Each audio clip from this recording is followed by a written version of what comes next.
Mais um vídeo de arquivo obscuro, porque eu sei que a gente tinha feito muito tempo desde a última vez que assistimos alguma coisa de arquivo obscuro e é muito bom pra gente ficar sem assistir. Vídeos inocentes com reviravoltas sinistras. Voltei, tava avisando minha amiga sobre o metanol.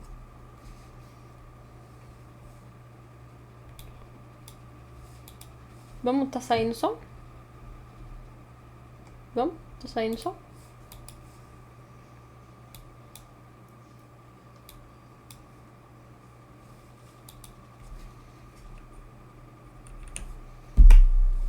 Não tá saindo som, guys. Não sei motivo.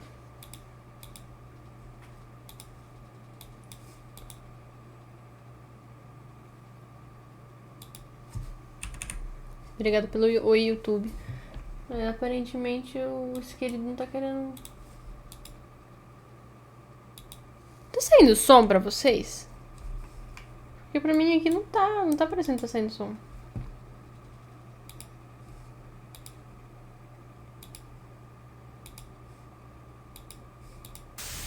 Em 29 de dezembro de 1986, uma emissora de TV em San Diego transmitiu uma matéria sobre segurança nas rodovias. A reportagem... Ela é o morango do amor, não tá no menu, ela é fofinha e lindinha, tipo um labubu. Não consigo acreditar que você comentou isso no meu chat. Não, o chat tá banido. Bani ele, ô Knight. trazia dicas simples sobre o que fazer caso seu carro quebrasse no meio da estrada. Permanecer dentro do veículo, manter as portas trancadas, ligar o pisca-alerta e aguardar ajuda. Mesmo que isso significasse passar a noite inteira ali. Deus abençoe a tecnologia, né? Vamos combinar?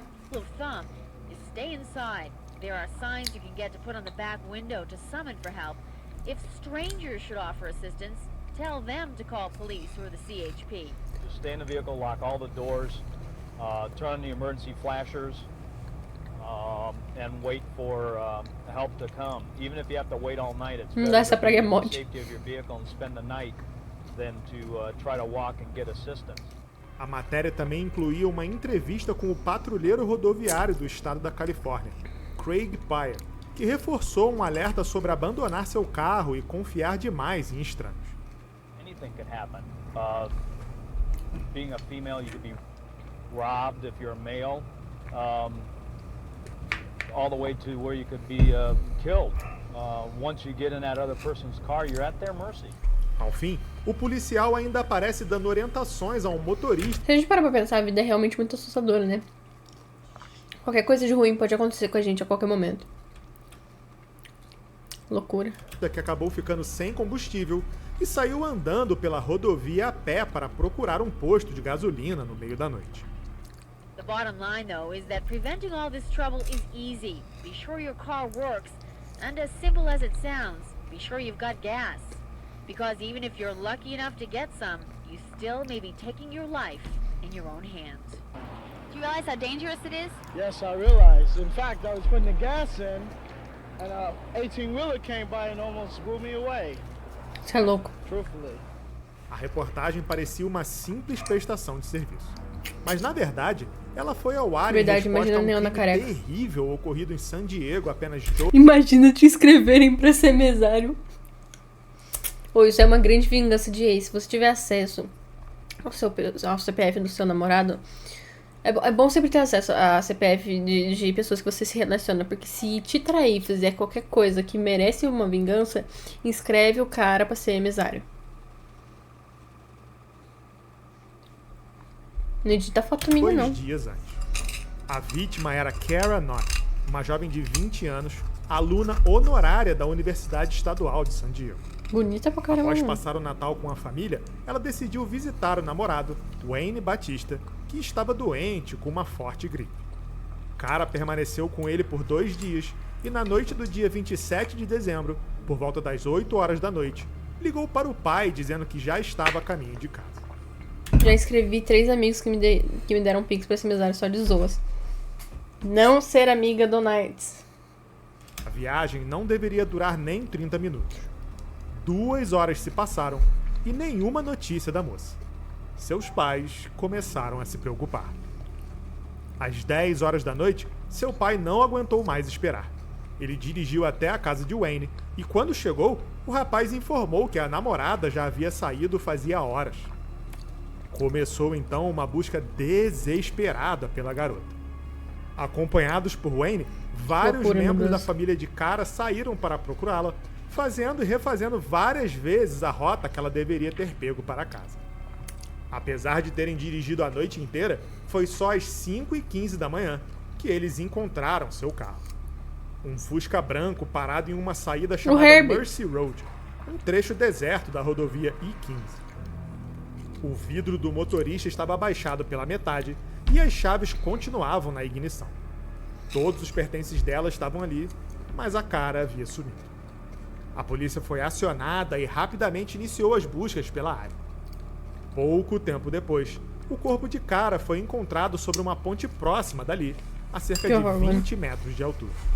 Ela havia sido estrangulada com uma corda e tinha um misterioso ferimento redondo acima de um dos olhos. Análises iniciais concluíram que ela havia sido estrangulada antes de ser jogada da ponte. Não havia sinais de abuso sexual ou mesmo luta. E não havia nenhuma evidência clara de que outra pessoa pudesse estar ocupando o carro naquela noite. Com poucos indícios, a polícia logo suspeitou do namorado, teoricamente a última pessoa a vê-la com vida. Mas Wayne foi rapidamente inocentado. Conseguiu comprovar que estava doente e não saiu de casa naquela noite. A única pista era um recibo de posto de gasolina, indicando que Cara havia parado para abastecer antes de desaparecer. Mas, ao interrogar os funcionários do posto, descobriram que nada de anormal teria acontecido ali. Sem suspeitos, a polícia recorreu à imprensa, pedindo aos telespectadores por qualquer informação útil e, ao mesmo tempo, promovendo uma campanha de segurança pública. E foi aí que o caso começou a se revelar. Uma linha telefônica foi disponibilizada ao público e, após a matéria ir ao ar, as autoridades receberam mais de... Tenho certeza que um dia a Ana vai me bloquear de tanto que eu ligo pra ela em live. Cara, você tem que fazer uma babaquice muito escrota pra mim pra bloquear você no WhatsApp, porque eu não bloqueio até gente que eu não gosto. Juro pra você. 20 ligações. Todas mulheres, afirmando que haviam sido abordadas por um policial no meio da rodovia, que as mandava pegar a mesma rampa de saída de Mercy Road e ficava horas conversando com elas. Em alguns casos, até entrava nos carros. Todas apontavam a mesma pessoa, o patrulheiro Craig Pyre. O mesmo que aparecia na televisão dizendo como as mulheres deveriam fazer para se manter seguras. Ao ser confrontado, Craig tentou usar seu livro de registro para provar que estava em outro lugar no momento do assassinato de Cara. Mas havia rasuras óbvias no papel. A polícia decidiu então investigá-lo a fundo. E não demorou para encontrarem evidências arrepiantes de seu envolvimento no crime. Mano, que loucura, né? Que loucura. É sempre uma pessoa que você não conta que seja aquela pessoa. Mano, que loucura. Nossa. Aoba, tá bom? Eu tô bom, Godu. E você? How are you? Tô morrendo de raiva da salamandra. O que a salamandra fez agora, além de não aparecer nas minhas lives nunca mais? Na viatura, os investigadores encontraram uma corda amarela, compatível com as marcas no pescoço de Cara, e uma lanterna que batia exatamente com o ferimento em sua testa. Além disso, um fio dourado somente com marcas no pescoço de Cara, e uma lanterna que batia exatamente com o ferimento em sua testa. Ele bateu nela com uma lanterna! A ponto de deixar ferida? Além disso, um fio dourado encontrado no suéter da vítima era idêntico aos fios do distintivo no uniforme de Craig. Não havia dúvida, era ele. A investigação concluiu que naquela noite o policial avistou Cara dirigindo sozinha e decidiu abordá-la. Ele mandou que ela pegasse a saída da rodovia e parasse o carro, assim como ele já tinha feito com várias e várias outras mulheres. No entanto, ao invés de simplesmente obedecer, Cara decidiu reagir àquela estranha abordagem. Talvez até tenha ameaçado registrar uma reclamação oficial contra ele. Contrariado, Craig teria perdido o controle e partido para... Eu detesto isso, mas eu acho que você bater no peito pra tentar confrontar a pessoa que tá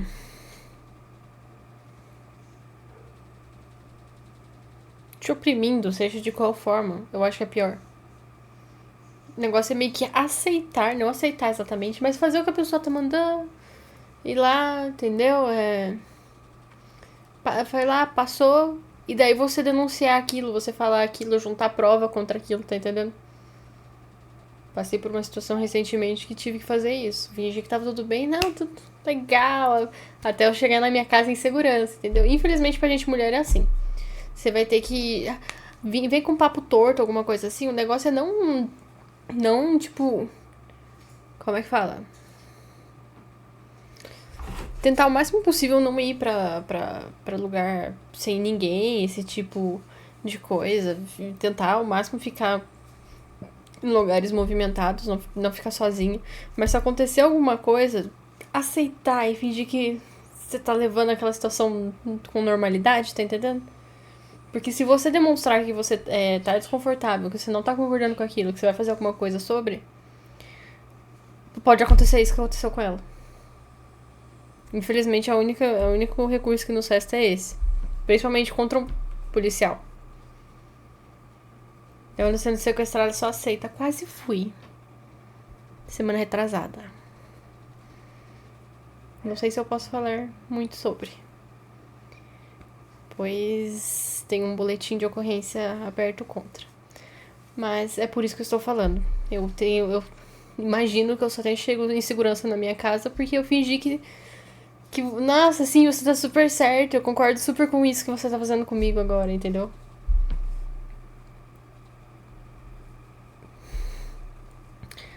A gente tem uma amiga vesga e, tipo, ela tava muito triste, só que eu não sabia. Aí eu gritei pra vesga algumas vezes pelo nome e ela não escutava. Aí eu gritei, ô Zaroia.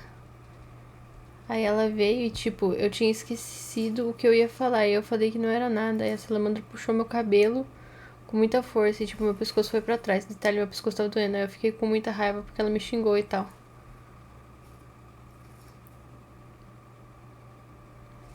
Então, mas da mesma forma que seu pescoço estava doendo, ela puxou o cabelo, você gritou com a menina que tava triste no dia. Ah, eu não sabia, mas ela podia não saber do seu pescoço também, ué. Você não faz as coisas sem saber como a pessoa tá. Nossa, meus pêsames, vai ficar tudo bem, calma. Espero que sim. Cima de cara, batendo violentamente. Ela tava triste comigo. Não, eu sei que ela não tava triste com você especificamente. Com a lanterna em sua cabeça. Quando percebeu a gravidade do que havia feito, ele se viu diante de uma escolha. Deixar a mulher e ir embora, e talvez arruinar sua carreira. Como assim, diante do que tinha feito? Ele já tinha feito várias coisas erradas várias vezes com as outras mulheres. Ou garantir que ela nunca mais conversasse com outra pessoa. Decidido, ele a estrangulou utilizando a corda amarela que levava em sua viatura. Em seguida, ele a colocou em seu carro, dirigiu até ao topo da ponte e jogou a cara lá de cima. Apesar de insistir na inocência, as evidências eram claras. Dada a quantidade de tecnologia que existia naquela época, eu acho que foi muito bem investigado isso daqui, tá? Porque tem muita coisa que fica pra trás na investigação por conta de não ter como investigar direito antigamente. Até hoje em dia, que dirá antigamente. Mais de 25 mulheres haviam testemunhado contra ele em apenas uma semana. Craig foi preso em 16 de janeiro de 1987 e condenado à prisão perpétua. Até hoje, ele permanece atrás das grades. E pensar que se não fosse por aquele vídeo, até hoje, onde ele mesmo aparece dissimulando uma figura de amparo e proteção, talvez o caso nunca tivesse sido resolvido.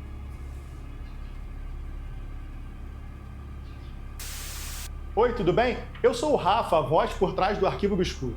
Se você está curtindo esse tipo de conteúdo, deixe seu like, se inscreva no canal e não esquece de ativar o sininho das notificações. Assim você não perde nada do que eu estou postando por aqui. Que legal o negócio, me ajuda a continuar arquivando relatos de crimes reais Eventos Eu sobrenaturais. quero. Ah, eu tive o arquivo, eu vou te copiar quando eu tiver dinheiro e tiver minha própria casa e o meu próprio estúdio e meu próprio PC pra fazer live. Eu quero que o meu cenário seja essas coisinhas de investigação. Vou te copiar futuramente. Eu vou deixar registrado aqui pra quando eu for extremamente famosa, tá bom? E outras histórias impressionantes. Dito isso, de volta pro vídeo. Em 2 de junho de 2016, Christina Kellen publicou um vídeo aparentemente inocente. Seu papai Eu não tava conseguindo virar o pescoço de tanta dor. Fé o que, Nights? Sendo que, tipo, a Vesca ficou de boa. Ué, mas se a atingida não falou nada, por que ela puxou seu cabelo? Aí eu não entendi mesmo. A peruca que eu vou comprar dá pra você comprar uma tecla, realmente.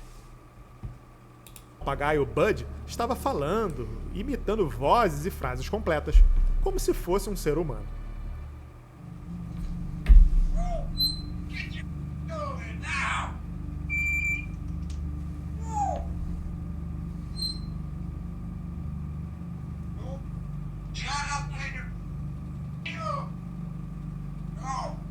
Mano,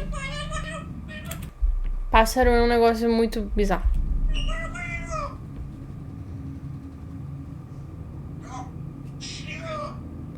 A cena, a princípio, parecia apenas engraçada ou interessante. Até que se descobriu que o animal repetia era, na verdade, o áudio de um assassinato. O caso havia acontecido Pássaro é legal, um ano concordo, antes, mas é em esquisito. 12 de maio de 2015, Eu teria pássaros. por volta das 7h30 da manhã. Uma mulher chamada Connie, vizinha do casal Marty e Glenn Durham, ouviu tiros vindo da casa deles em Sand Lake, no Michigan. Connie sabia que Marty costumava caçar em sua propriedade e por isso não deu tanta importância aos Caçar sons na sua ouvidos. própria propriedade? No dia seguinte, sem conseguir contato com o casal, ela resolveu ir até a casa deles. A porta da frente estava trancada. Ao chamar pelos vizinhos, ninguém respondeu. Mais tarde, preocupada e ainda sem notícias do casal, ela retornou. Dessa vez, encontrou uma porta dos fundos aberta. Ao entrar, encontrou a sala de TV toda revirada. A princípio, parecia que a casa havia sido invadida por um Tenho ladrão. trauma de pássaros. Eu acho que é muito fácil ter trauma de pássaros. Eu tenho uma ritmo em casa que ele é bravo, né? Ele não deixa nós tocar nele. Tem uns pássaros que, né? Ele...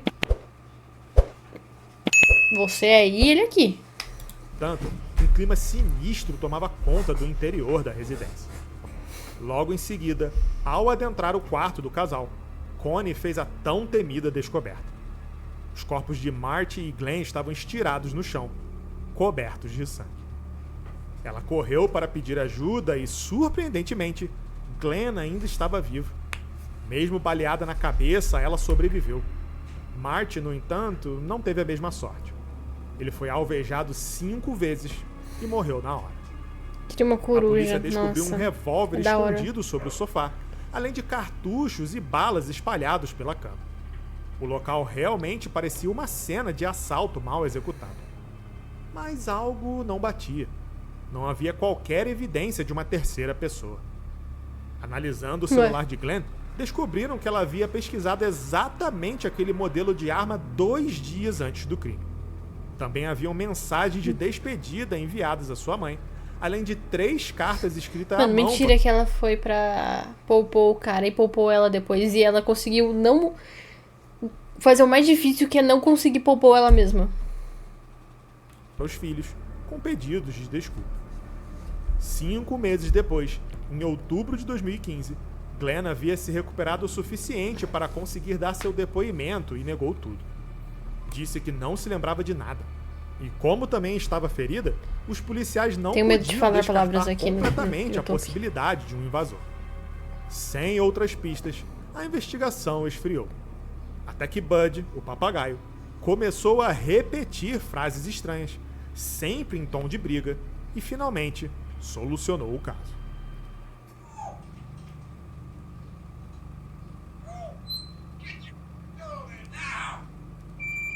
O animal, um papagaio cinza africano, pertencia a Marty. Após a morte de seu tutor, ele foi adotado por sua ex-esposa, Christina. Na ocasião em que o crime ocorreu, Bud estava dentro da casa e havia presenciado tudo. Esses papagaios Papagaio estão entre as coaguetou. Né, mano? O papagaio trabalhando pro FBI, velho. espécies de aves mais inteligentes do mundo.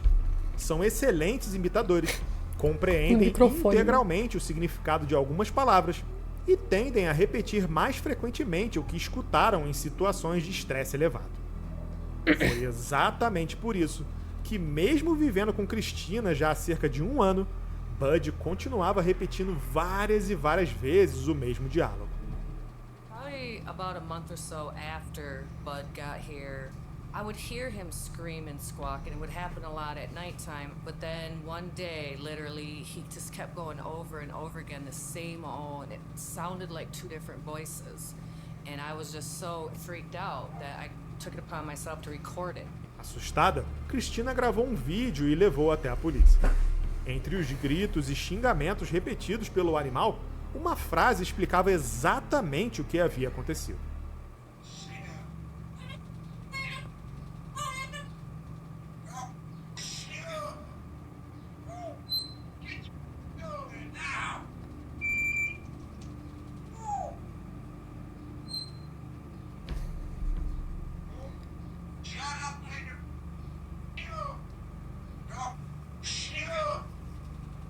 Simplesmente não havia intruso algum. Glenn e Marty estavam discutindo e, em um determinado momento, ela apontou uma arma para ele. No entanto, a gravação não podia ser usada como prova legal contra Glenn, mas deu à polícia o que precisavam para destravar a investigação. Testes de DNA revelaram vestígios de Glenn na arma do crime. Quando confrontada com as evidências, ela finalmente confessou, revelando também sua motivação.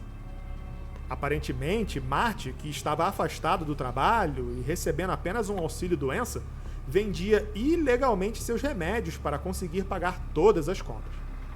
Ele havia confiado em Glenn para administrar o dinheiro e fazer a gestão financeira da casa. Mas ela gastou tudo em jogos de apostas e mentiu sobre pagamentos importantes.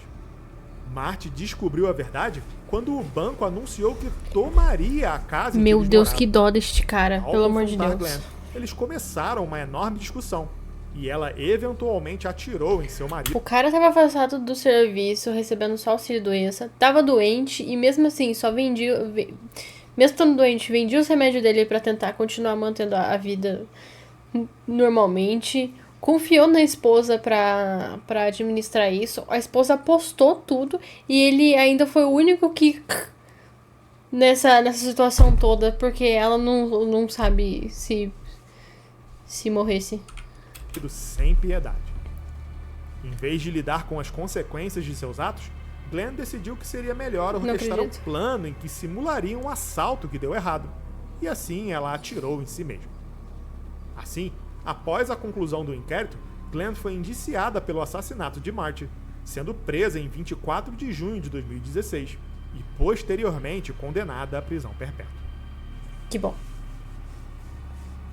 Happy ending. Bom, Na devido às madrugada de circunstâncias, 18 foi uma de happy novembro ending, de né? 2011, às 4h35 2011. da manhã, os bombeiros de Sydney, na Austrália, atenderam um chamado urgente. Um alarme de incêndio havia sido acionado no asilo de idosos Quakers Hill. O que encontraram ao chegar foi um cenário de horror. Chamas intensas consumiam o prédio. O calor era tão intenso que nem mesmo os bombeiros, com trajes específicos, conseguiam se aproximar com segurança. O mais trágico era que a ala atingida abrigava pacientes com demência em estado avançado. Em parte, sim. Pessoas acamadas, incapazes de se moverem sozinhas. Do lado de fora, os socorristas... Nossa, mano, que tristeza. O fogo atinge justamente a parte do pessoal que é debilitado e não consegue se mover por conta própria. Nossa, mano. Podiam ouvir os gritos sufocados dos moradores pedindo ajuda. Apesar de todos os esforços, muitos não puderam ser salvos. Enquanto a tragédia se desenrolava, um enfermeiro chamado Roger Dean apareceu nas entrevistas da imprensa como um herói. Disse que fez o que pôde e que tentou salvar o máximo de vidas possível. A fumaça era insuportável, mas conseguimos tirar bastante gente. Isso é o mais importante. Disse diante das câmeras, ainda ofegante. I'm Roger. I'm one of the nurses, and just there was a fire, and I just quickly did what I can, get everyone out, and the smoke is just overwhelming. But you know, we got a lot of people out, so that's the main thing. They're saying that there's still people unaccounted for. What's happening there? I'm not sure. The deputy is she's got the list of people there, and yeah, it looks like there's still probably a few people, and the people are trying their best to get everyone out at the moment. Yeah. O que ninguém sabia é que aquele homem era o verdadeiro responsável por tudo aquilo. Mano, que ódio. Na véspera do que incêndio, ódio. Roger havia sido flagrado pelas câmeras de segurança acessando o armário de remédios do asilo ao menos 36 vezes durante seu plantão. Ele estava roubando comprimidos em grandes quantidades já há algum tempo. Quando os colegas notaram a falta dos medicamentos e acionaram a polícia, ele percebeu que estava prestes a ser descoberto. Assim, ele decidiu atear fogo no asilo, com o objetivo de distrair a atenção dos demais funcionários, enquanto roubava as gravações durante o caos instaurado. No entanto, ao tentar entrar novamente no prédio para concretizar seu plano, ele foi impedido pelos bombeiros. O fogo não foi capaz de destruir as evidências contra ele. Mas, infelizmente, 11 idosos acabaram falecendo durante o incêndio. Após sua prisão, Roger tentou... Que loucura o cara desviver pessoas no fogo porque ele tava roubando. Mano, misericórdia. Acho que o bagulho mais triste e agoniante que já vi com incêndio foi o da Joelma em 70. Nossa, foi mesmo. As pessoas ficaram presas no elevador, foram carbonizadas vivas. Nossa, é muito... Eu vi também aquela série que mostra o do... Como que é o nome? Da Boate Kiss. Amedrontador. Eu já odeio balada, boate, qualquer coisa que pareça com aquilo. Aquele negócio só me afasta ainda mais. Porque, primeiro, é um ambiente claustrofóbico. Já não é pra mim. E aonde já se viu você não ter por onde sair em caso de incêndio? Não tinha. Tipo, só tinha a parte de trás, mas nem as pessoas que estão na frente. Não tem uma saída de emergência. Só tinha a saída e a entrada mesmo. Um monte de família arruinada. Pior, cara. Um monte de gente que... Mano. Por causa de um imbecil que nem esse. Nossa, de verdade. Justificar seus atos de maneira... Não, e foi imbecil o incêndio do Boate Kiss também, né? Porque, se não me engano, ligaram o sinalizador no negócio que tinha forro, tá ligado? É óbvio que ia pegar fogo.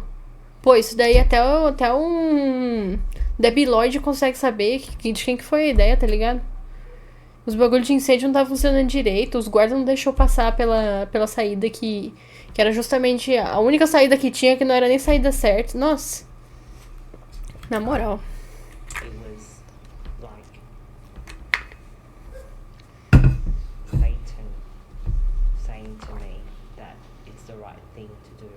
Na realidade, não havia Satanás ou demônio nenhum ordenando que ele propositalmente... Ai, que desculpinha. Que desculpinha. Só porque daí ele acha que cristão daí vai ficar... Nossa, foi o diabo que tentou ele. Gente, o cristão que usa essa desculpa de... Ai, o diabo tentou... Não é cristão de verdade, tá? Ai, porque eu fiz tal coisa ruim, fulano fez tal coisa ruim porque o diabo tentou... Essa pessoa não é cristã de verdade. Porque uma coisa que cristão de verdade acredita é que o diabo, como diz, tenta. Ele só consegue se você se deixar fazer esse tipo de ruindade. Então é a escolha total e completamente da pessoa. Não é escolha de Satanás nenhum, não. Nossa, é ridículo isso. Pegasse fogo no lar de idosos. Os velhinhos tem tadinho tudo, que gracinha. Tadinhos, né? Os caras não prestam atenção na aula de química e depois causa isso. Ele era apenas um viciado que cometeu um crime terrível, cara, é impressionante, apagar os seus próprios rastros. Mais tarde, outras imagens de Roger admirando o que tinha acabado de fazer começaram a circular. Em maio de 2013, Roger foi julgado pelo incêndio criminoso e pela morte dos 11 ainda apareceu na reportagem, é como se tivesse salvado gente. Perpétua, sem direito à liberdade condicional. Graças a Deus. Em 16 de maio de 1992, o cantor mexicano Chalino... Desculpa se foi piada na hora errada. Não foi piada na hora errada. Não, é que legitimamente tem gente que simplesmente não presta atenção no básico da vida e faz umas burradas dessa, que nem da Botkiss. Sanches subiu ao palco para uma de suas melhores apresentações, a qual viria a ser também a última. O show foi intenso. Meu Deus, o MC da O Leste. público estava eufórico. Xalino estava em plena forma, entregando suas melhores canções. Pô, falando cheio- nisso, em morrer no palco, que fim levou o caso do MC da Leste? Descobriram alguma coisa? Eu nunca vi nada sobre. Eu não tinha internet naquela época. Eu só fiquei sabendo que ele desviveu em cima do palco com um tiro. cheio de paixão. No Eu entanto, também assisti com a minha mãe. durante a Minha mãe e com meu performance, pai. algo estranho aconteceu. Um homem se aproximou do palco e entregou a ele um pequeno bilhete.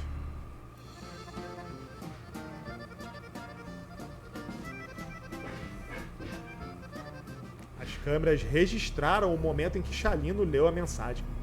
Visivelmente abalado, imediatamente começou a suar e demorou vários segundos para se recompor. Mesmo assim, seguiu cantando. O bilhete basicamente dizia: "Nós vamos te matar logo depois do show." Xalino entendeu o recado e sabia que era sério.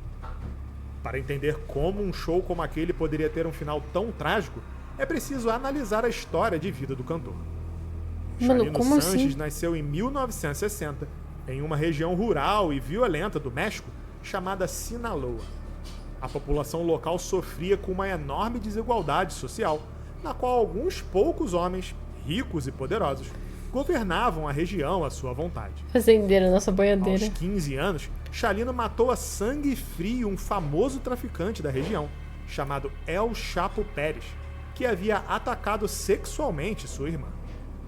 Temendo por sua vida, ele fugiu para Tijuana, onde cruzou a fronteira para os Estados Unidos.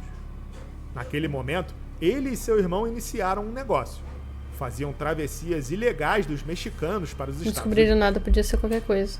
A parceria, no entanto, não durou muito tempo. Em 1984, seu irmão Mano, mas que loucura você ter desvivido um cara muito grande, assim, de uma forma ruim. Tipo, eu tô do lado dele. Todo meu pano rosa com glitter passado pra ele. Porque o cara mereceu a desvivência dele. Porque ele, né? Fez o que fez. Mas tu faz isso, tu foge. E daí você faz uma dupla sertaneja e fica famoso. É mais fácil achar pessoa assim. Faltou um pouco de... né, do feeling ali de... vamos viver no esquecimento. foi morto Dá pra mim usar os Robux. em Tijuana. Mais tarde, Xalino começou a escrever canções em um famoso gênero mexicano chamado narcocorrido, que falavam abertamente sobre armas, tráfico e vingança. Rapidamente, ele se tornou uma das maiores estrelas daquela época. Xalino Putz. sabia que seu sucesso vinha da honestidade brutal de suas letras, Não sei o que é isso. mas também Desculpa, sabia que lagartixa, isso eu sou- colocava em constante perigo, já que as canções contavam Sou leiga de Roblox.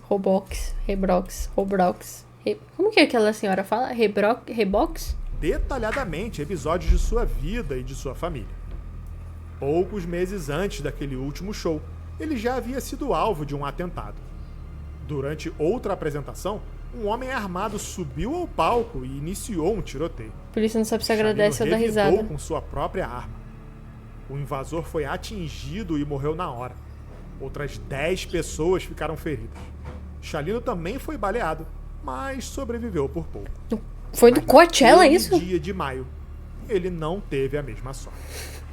Logo após o show, Xalino foi sequestrado e executado. No dia seguinte, seu corpo Jesus. foi encontrado em uma estrada de terra, com um tiro na nuca.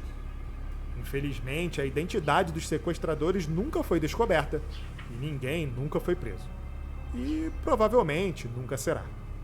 A última apresentação foi gravada e no vídeo podemos ver um homem que sabia que estava cantando pela última vez. Puxa vida, viu?